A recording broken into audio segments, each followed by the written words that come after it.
Inakit at pinakasalan niya ang milyonaryo para maging tagapagmana pero hindi niya inaasahan ang gagawin nito.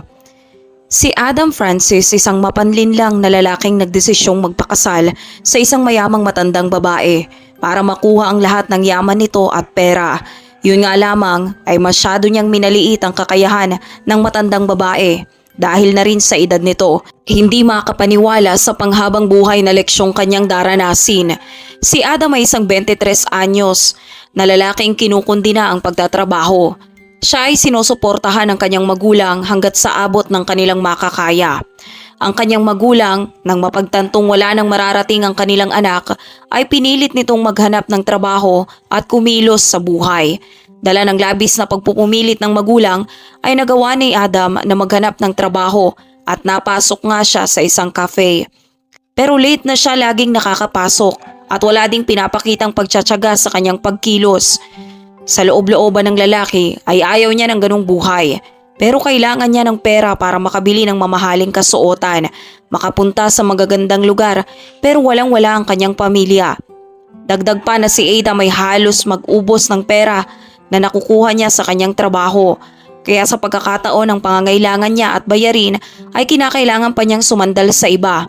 Sa kabila ng kanyang magandang wangis at pangangatawan ay bibihira siyang makatagpo ng isang babae na makakayang ibigay ang kanyang kailangan para sa kanyang luho. Labag man sa loob ni Adam ay nagtatrabaho siya ng nagtatrabaho ng walang tigil. Nang biglang dahil sa isang hindi inaasahang bisita sa cafe ay nagawang magbago ng lahat. Nakasanayan na niyang makakita ng mga trabahador sa araw-araw at ordinaryong mga tao na nais lamang magkape bago pumunta sa magkakaiba nilang destinasyon. Nang araw na yon ay isang magarang kotse ang pumarada sa harap ng kanilang venue. Dumating na ang amo ni Adam, isang matandang babae na may puti ang buhok at mga kulubot sa mukha na nagpapahiwatig pang lalo ng kanyang katandaan. Magara itong nakaayos. Naglakad papadiretso at pumila para maka-order ng kape. Si Adam noon ay abala naman sa pagsiserbisyo sa mga customers. Nang mga sandaling iyon ay nagawang magkasalubungan ng tingin ni Adam at ng kanyang amo. Habang inoobserbahan ng matanda sa klase ng suot nito, gayon din sa mga kasama nitong security personnel, ay mabilis na pagtanto ni Adam na hindi lamang isang ordinaryong customer ang babae. Dito na nagbago ang kanyang pag-uugali at pagkilos kung saan napangiti na lamang siya at nag-astang mabait. Agad siyang lumapit. "Hello po ma'am. Ano pong may paglilingkod ko sa inyo para sa tanghaling ito? Isang espresso lang sana ang para sa akin at isang tsaa para sa aking driver." Matapos makuha ang simpleng order ng matanda ay nagmadali na si Adam na maasikaso ito at ilang sandali nga lamang ay nagawa niyang maihatid ang orders. Ngayon lamang kumilos si Adam ng ganong kasinop sa trabaho na halos perpekto niyang nagawa. Matapos may abot ni Mike sa matanda ang order ay nagawa nang magpakita ni Adam ng apeksyon sa pamamagitan ng kanyang tingin. "Malinaw sa akin na isa kang negosyanteng babae, tama ba? Baka lang kasi may tanggapan sa inyong kumpanya na pwede sa akin nang magkaroon naman ako ng landasin sa buhay. Pakiramdam ko'y labis akong nalilimitahan.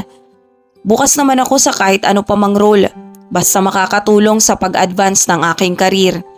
Hindi inaasahan ng matanda ang kanyang nadinig dahil ang nais lang naman sana niya ay makapagkape. Pero sadyang nakitaan niya ng dedikasyon ng binata kaya't naisipang bigyan ito ng pagkakataon. Agad naglabas ng matanda ng purse kung saan kinuha nito ang kanyang business card. Ito ay inabot niya kay Adam bago umalis ng mahinahon. Dito nakalagay ang pangalan ng babae at ang kanyang contact number. Nang mabigyang pagkakataon sa isang magandang oportunidad ay labis na nasabik si Adam sa kauna-unahang pagkakataon. Maraming taon na niyang hinahangad ang ganong bagay. Kinabukasan ay nagdesisyon agad si Adam na tawagan ang numero ng babae. "Hello, Miss Judy's office. How can I assist you?" Sambit ng boses sa kabilang linya ng telepono. Kinumpirma ng sekretarya na nagawa siyang masabihan ng kanyang amo na inaasahan talaga niya ang kanyang pagtawag. Si Adam ay nagkaroon agad ng schedule para sa job interview. Sa susunod na araw 4:00 ng hapon. Nang hindi inaalam ang espesipikong posisyon ng kanyang tinatanggap nang walang pagtatanong. Gayunpaman si Adam ay masyadong naging dedikado sa kanyang sarili na nagawa nitong makarating doon bago pa man magbukas ang mismong opisina. Nagawa niyang makuha ang pansin ni Miss Judy, ang babaeng nakausap niya sa cafe, at ang siyang nagmamay-ari ng opisina. Tipikal na hindi si Miss Judy ang tumatanggap ng interviews, pero sadyang ninais ng binata nang humiling ito na siya na lamang ang magtanong sa pagkakataon na yon. Si Miss Judy ay sadyang napabilib sa binata. Hindi dahil sa pagkagwapo nito, kundi sa kung papaano ito manalita, sa paraang mabilis makahatak ng tao, at matinding pagtutuon rin sa kanyang talento para sa pagtupad sa kanyang pangarap. Nakabihis na ng maganda si Adam nang masasabi mong pwede itong madala o maisama kahit saan dahil sa mala gentleman nitong datingan. Walang duda si Miss Judy na matatanggap at agad idedirekta si Adam sa sales department ng kanilang opisina, responsable sa pagbabahay-bahay para sa pag-aalok ng ilang mga produkto. Ang matandang babae ay isa ring mahusay na boss na nagawang i-manage ang isa sa pinakamalaking sports equipment sales network. Sa kabila ng kakulangan ng kaalaman sa sports at karanasan sa pagnenegosyo, matapos mapasa kamay ni Mrs. Judy ang kumpanya, 13 taon na ang nakakaraan mula sa yumao niyang asawa, ay tuluyan nang napunta sa kanya ang malaking imperyo. Sa kabila ng kanyang kamalasan sa negosyo at amateurism, ay naging ganap namang maayos ang kumpanya higit kaysa dati. Kaya napasabi ang lahat na ang matanda ay may sarili talagang talento at kahusayan pagdating sa ganong bagay. Si Adam ay walang kaalam-alam sa detalye ng istoryang kanyang nadidinig at dahil sa kaayusan ng matandang babae sa kabila ng edad nitong 70 years old ay nakagawa ng plano si Adam para ito'y maligawan at akitin. Iniisip na dahil sa mga kulubot nito at edad ay malamang hindi na rin magtatagal ang maraming taon. Pwede umano niya itong mapakasalan balang araw at maghintay na lamang ng kamatayan nito kung saan makukuha na niya ang lahat ng yaman na kanyang inaasam at pinapangarap. Kayang-kayang gawin ni Adam na linlangin ng matandang si Miss Judy para lamang sa pera. Sa pagpapakita nito ng peke niyang imahe bilang isang mapagmahal, mapag-alaga, masipag at mabuting tao na karapat-dapat mahalin. Walang problema sa kanya kung para dito ay kailangan niyang magsinungaling at magpanggap sa loob ng ilang taon, lalo't matinding gantimpala naman ang kanyang matatanggap bandang huli dahil ang mas importante lamang kay Adam ay ang mataas na estado at pera. Ang plano ni Adam ay mukhang nagagawa naman niya ng walang problema. Ngayon lamang naging dedikado si Adam sa tanang buhay niya na kahit wala pa siyang biyasang karanasan sa pagtatrabaho ay nagawa niyang makapagtrabaho bilang salesman na nagawang makapagbigay ng 2 major clients sa kanilang kumpanya na sadyang sumurpresa sa lahat, lalong-lalo na kay Miss Judy. Dahil sa positibong ugali na pinapakita ni Adam ay nagagawa niyang makuha ang loob ng kahit sino man sa kanyang paligid. Sa puntong nagagawa na niya silang utusan ng kanilang dapat na gawin. Ang kontratang nagawa niyang mas-secured para sa kumpanya ay nakakapagbigay ng magandang profit. Kaya naman binigyan siya ng kanyang amo ng gantimpala. Bilang reward ay nagawang isama ni Miss Judy si Adam sa isa sa pinakamagandang restaurant sa kanilang syudad para makasabay sa hapunan. Para umano mas maging masikap pa ito sa kanyang ginagawa. Hindi naman pinalagpas ni Adam ang pagkakataon na yon. Agad siyang gumawa ng paraan para maakit ang matanda sa pamamagitan ng kanyang matatamis na komento na ginawa niya na buong gabi. Na agad namang naging epektibo, waring tumalab din naman kay Miss Judy ang lahat ng kanyang sinasabi. Maraming kasinungalingang binitawan si Adam at istorya para lamang maiangat ang kanyang sarili kasabay ang pagnanais niyang maiangat ang kumpanyang iniwan ng yumaong asawa ni Miss Judy. Ang paghahapunan ng mag-amo sa labas ay nasundan pa ng nasundan kaya naisip ni Adam na gumawa ng mas mabilisang aksyon. Hindi na siya nagsayang pa ng pagkakataon, lalo alam niyang nakuha na niya ang loob ng kanyang amo. Nagawa na nitong alukin na maging kanyang kasintahan. Nagpakita naman ng pagkasorpresa si Miss Judy sa kabila ng madalas nilang paglabas ni Adam ay hindi niya inaakalang makakapagsalita ito ng ganong bagay. Dahil nire-respeto naman siya nito at ginagalang sa bawat pagkakataon na sila'y nagkakasama. Kaya't ang tanong na may kinalaman sa pagrerelasyon ay hindi inaasahan ni Miss Judy, lalo na sila'y mag-amo. Sinubukan naman ni Miss Judy na tumanggi sa pangangatwiran na magiging kakaiba sa lahat ang relasyon ng isang amo sa kanyang empleyado. Pero dahil galing sa husay at panunuyo ni Adam, ay nagawa pa rin niyang makuha ang matamis na oo na kanyang hinihintay. Nagtataka naman ang isang gwapong binata na gaya ni Adam ang magkakagusto sa isang matanda na gaya niya. Tinanggap niya ang pakikipagrelasyon na inaalok ni Adam at masayang nagkasalo ang dalawa ng gabing iyon. Matapos yon, alam ni Adam na umaayon na ang lahat sa kanyang plano. Pero ang susunod na hakbang na kanyang gagawin ay kinakailangan ng labis na pag-iingat para hindi siya mabuko o mapaghinalaan man lamang. Sinimulan ipasyal ni Adam si Miss Judy sa ibang lugar na hindi pa nito nalalaman. Mga magagandang lugar na sadyang nakakaakit at romantiko. Nagawa niya itong dalhin sa lugar na alam niyang hindi nito makakalimutan. Mga lugar na maging si Adam ay bihirang mapuntahan dati dahil wala siyang pera. Kaya naman hindi nakakapagtakang nahulog ng gusto si Miss Judy sa kanya. Ngayon lamang nabuhayan ang puso ng matanda nang dahil sa pag-ibig na ipinamamalas ni Adam sa kanya. Pagkasama ni Miss Judy si Adam ay nagagawa niya ang mga bagay na hindi niya nagagawa dati. Gaya ng makakilala ng mas marami pang tao at malaman ang tunay na ibig sabihin ng buhay. Lalo't ang kanyang yumaong asawa ay nakasanayan niyang lagi na lamang wala dahil sa labis nitong pagmamahal sa negosyo. Mas pinili din ng yumaong asawa ni Miss Judy noon na magpabasectomy para hindi sila magkaanak na magiging abala lamang sa kanyang pagnenegosyo. Kaya naman wala ding naiiwan ng tagapagmana si Miss Judy pag nagkataon. Kaya nang mawala ng asawa ay naging mag-isa na lamang talaga si Miss Judy. Walang anak at walang pamilya. Kaya't tanging sa negosyo lamang umiikot ang mga natitirang sandali ng kanyang buhay. Si Miss Judy ay nagawang rentahan ng isang umaga ang isang pinakamagandang penthouse sa kanilang syudad kung saan nagawa nitong imbitahin ang kanyang kasintahan nang hindi sinasabi kung ano nga bang okasyon ang magaganap. Ang binata naman ay nasorpresa matapos itong dumating sa hotel sakay ng isang helicopter. Walang ka-idea kung bakit ito pinasundo at pinapunta doon ng kanyang amo na kanya ring kasintahan. Sa puntong iyon ay nagulat na lamang si Adam nang magawang mag-propose sa kanya ng kanyang amo na siya dapat ang gagawa.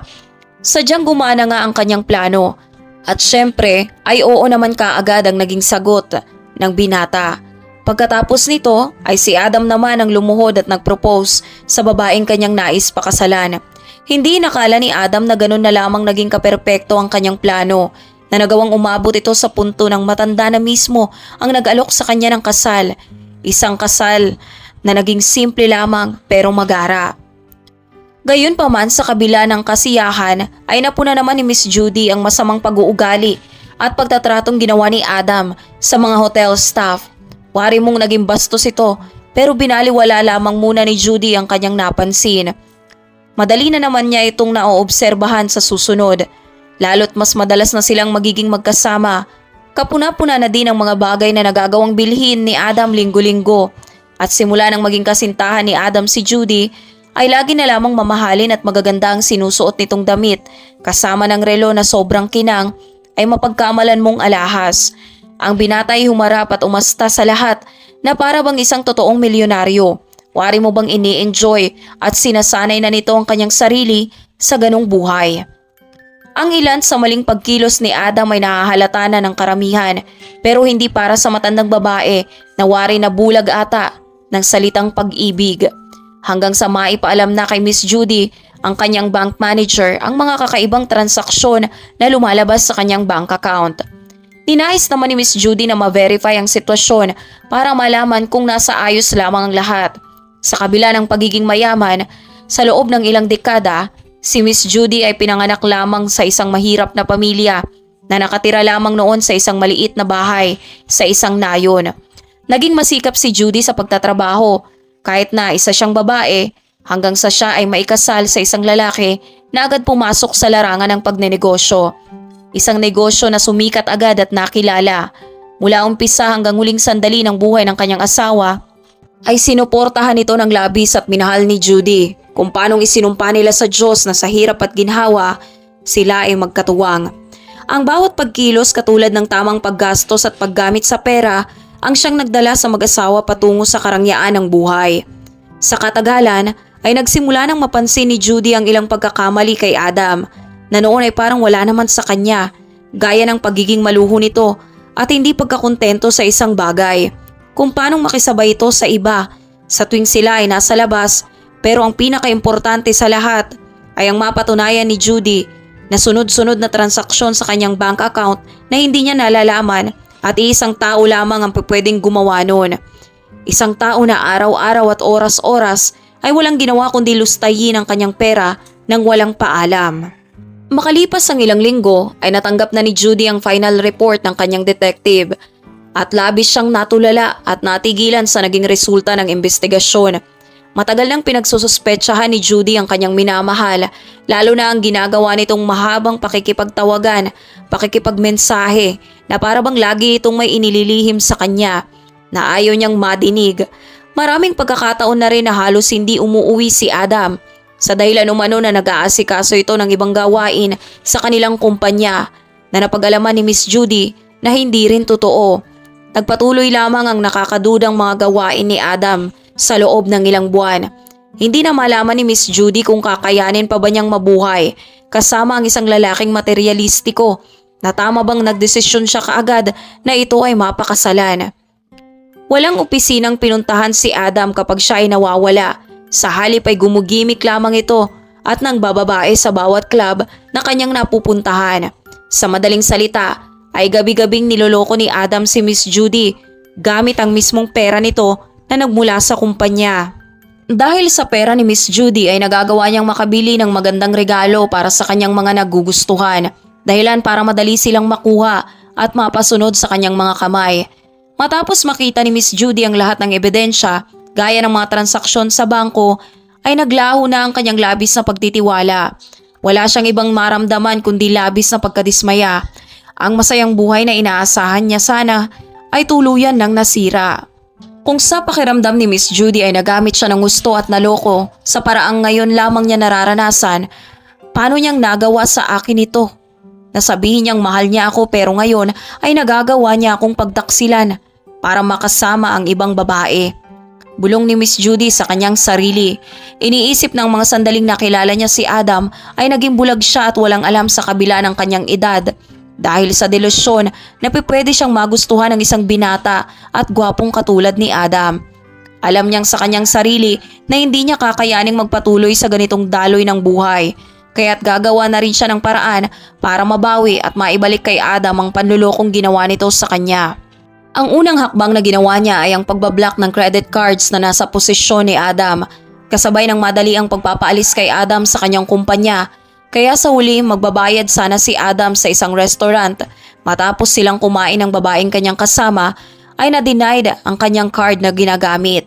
Para hindi mapahiya ay nag-isip na lamang si Adam ng dahilan sa kanyang kasama sa pagsasabing baka nagkaroon lamang ng problema sa bangko o nagka-error sa machine para lamang maibaling ang sisi sa empleyado sa restaurant. 3 beses nang nagawang iswipe ang card ni Adam pero wala pa ring nangyari. Kaya naman tumaas na ang tensyon sa paligid, kaya naman tinawagan na niya agad ang kanyang asawa. Malamang na dahil na rin sa iyong kapabayaan, alam mo yun, kung nagtrabaho ka lang sana ng maayos sa kumpanya ko. Sambit ni Adam sa walang kamalay-malay na waiter na umalis at nagsabing magbabalik din agad-agad. Pagbalik ng waiter kasama na nito ang manager na agad na lamang hinanapan si Adam ng cash parang pambayad. Sa pagkakataon na yon ay sinubukan na ni Adam na tawagan ng kanyang asawa. Pero hindi na siya nito sinasagot pa, kaya't naiwan at naipit na lamang sa sitwasyon na yon si Adam na hindi na malaman ang gagawin. Dahil sa pananakot ng manager na tatawag siya ng pulis at sa takot na rin ni Adam na makulong o matulog sa kulungan, ay nagawa na lamang iwan ni Adam ang ilan niyang dokumento at cellphone sa manager ng restaurant. Nangakong magbabalik siya kinabukasan para mabayaran ng buo ang bill at makuha ang kanyang gamit. Para makaiwas na rin sa iskandalo ay pumayag na rin ang manager sa ganong kasunduan. Pagka-uwi ay agad hinanap ni Adam ang kanyang asawa para tanungin, bakit hindi nababasa yung credit card ko? At saka bakit hindi ka sumasagot kanina? Tawag ako ng tawag. Talaga ba? Baka may problema lang sa bangko. Hayaan mo tatawag ako dun bukas. Ipapaasikaso ko kaagad dun. May kakilala naman ako. Nais mang itago ni Adam noon ang kanyang pagkainis at galit pero bahagya itong lumalabas. Sa paraang ito ay mas nakikita na ni Mrs. Judy kung anong klaseng tao talaga si Adam. Kinabukasan ay pumunta naman si Judy sa bangko gaya ng kanyang sinabi pero para hindi resolbahin ang problema sa credit card kundi para baguhin ang kanyang marriage contract at inheritance. Lalo't si Mrs. Judy ay walang anak o malalapit pang kamag-anak ay marami talagang nagtatanong kung saan na lamang mapupunta ang malaking yaman nito kapag siya'y nawala na. Isang bagay na ang tanging nakakaalam lang ngayon ng kasagutan ay si Judy, ang abogado at bank manager. Pero ang plano ng matanda ay hindi inaasahan, naudlot ng dahil sa isang biglaang pangyayari. Hindi lingid sa kaalaman ng ilang mga nakakakilala sa kanya kahit na hindi niya ito madalas ipakita o sabihin sa iba na si Mrs. Judy ay 3 taon nang nakikipaglaban sa sakit na cancer. Noong pa man ay alam niyang mamamatay na siya at hindi na yon magtatagal. At nang mga sandaling iyon, nararamdaman na niya na nasa huling sandali na siya ng kanyang buhay. Ay nagawa pa niyang iwanan ng isang liham ang kanyang driver para pasalamatan ito at magpaalam. Kasabay ng isang pagbibilin, si Adam naman ay nagpakita ng kalungkutan at pangungulila nang mamatay ang kanyang asawa. Si Adam ay nakasuot ng itim na suit at nakasuot ng sunglasses para hindi mahalata ng lahat ang hindi niya pagluha. Bilang pagbibilin ng will ni Mrs. Judy ay binasa mismo sa funeral nito bago siya mailibing. Ang venue ng mga oras na yon ay napupuno ng mga empleyado sa kumpanya at ilang mga shareholders na naging malapit na rin kay Judy. Silang lahat ay nag-aalala sa kinabukasan ng kanilang kumpanya. Una nang nagsimula ng Will sa pagsasabi ng pasasalamat sa lahat sa kanilang pagdalo at pakikiramay. Kung paanong masaya si Judy ngayon dahil makakasama na rin niya ang kanyang yumaong asawa sa kabilang buhay. Kung saan sila magsasama na sila lamang at walang hanggan. Sinasabi sa will ng kumpanya na hahatiin ng pantay-pantay sa bawat shareholders ang kumpanya dahil na rin sa ginawang pagtuwang kay Judy noon nung mga panahong nalilito pa siya at wala pang nalalaman kung paanong naging maganda silang gabay at maayos na tagapagturo dati para sa kanya. Dahilan para makagawa siya ng magagandang desisyon bago niya siya magkaroon ng sariling sapat na karunungan. Nagtitiwala si Judy na magagawa nilang lahat maiangat ang kumpanya para lalo itong magtagumpay. Tungkol sa pera naman ay mapupunta ito sa isang organisasyon na tumutulong sa mga batang walang magulang at naninirahan sa kalsada para hindi lamang sila mapaglaanan ng pagkain, kasuotan at matutuluyan kundi matutulungan din sila sa kanilang edukasyon hanggang sa kanilang paglaki. At ang pagkakataon na magkaroon ng posisyon sa kanyang kumpanya kapag sila'y ganap nang nakatapos. At doon na nagtatapos ang will na binasa mismo ng abogado ni Judy. Sa harapan ng lahat, hindi maipaliwanag ni Adam ang kanyang nararamdaman matapos mapag-alaman na wala siyang matatanggap sa kanyang asawa kahit na magkano man. Kung iniisip niya na maibenta na lamang ang ilang properties na hindi naisaad sa will, ay sinabi na mismo ng abogado na kasamang maibebenta ang mga yon para maidonate din sa mga batang nangangailangan. Binigay na lamang ng driver kay Adam ang liham na nais ipaabot sa kanya ni Judy, isang liham ng pasasalamat dahil naging magandang parte din siya ng huling mga buwan ng kanyang buhay na hindi niya nagagawang makalimutan kung paanong sa kanya lamang naramdaman ni Judy ang mga bagay na hindi niya nararanasan noon, ang makapunta sa magagandang lugar, makakilala ng mga tao at marami pang iba. Matapos ang pasasalamat ay may makukuha naman pala si Adam, isang susi na magagamit umano nito sa safety deposit box sa isang kilala at prestihiyosong bangko. Nagkatinginan naman ang lahat ng malaman yon, maging si Adam ay napangiti dahil malamang na kung ano man ang nilalaman ng safe ay mga alahas yun o kung ano mang mas mahal pang bagay. Kinabukasan ay nagmamadali namang pumunta agad si Adam sa bangko kung saan sinalubong na rin agad siya ng bank manager. Agad siyang inihatid nito sa itaas na bahagi ng bangko kung saan naroroon ang safety deposit box na kanyang bubuksan. Doon ay agad nang nagawang iwan ng bank manager si Adam na nag-iisa at agad nga nitong binuksan ang safe na ang nilalaman lamang pala ay isang baso ng espresso na mismong kape na in-order ni Judy nang una silang magkakilala. Isang tanda ng una nilang pagkakakilala noon at ng pagtitinginan. Naunawaan na ni Adam ang lahat. Alam na niya ang lahat ng una pa lang. Si Adam ay nagbalik sa dati niyang buhay. Walang pera, walang trabaho, walang kahit anong sa kanyang buhay. Si Mrs. Judy ay ganap ng pumanaw ng masaya at mapayapa.